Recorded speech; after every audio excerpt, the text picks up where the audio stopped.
醉過情，而我跟你平靜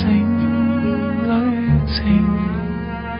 並沒有驚心也沒動魄的情景，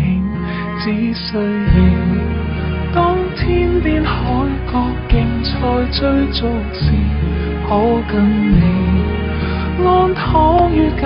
裏便覺最寫意，只需要追會唱蕩氣之時，可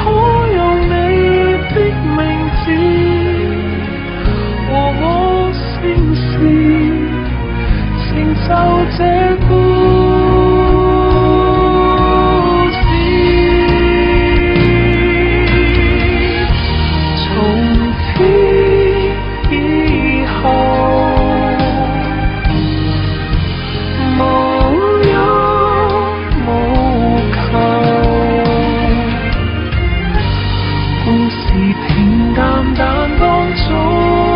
有你已經足夠。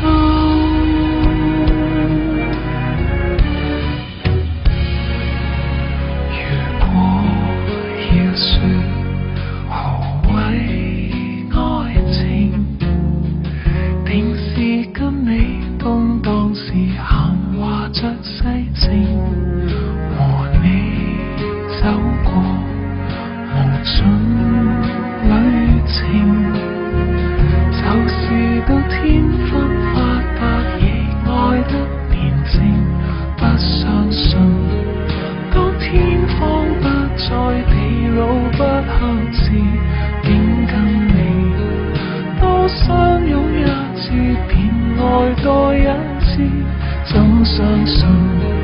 追會唱蕩氣之時，可用你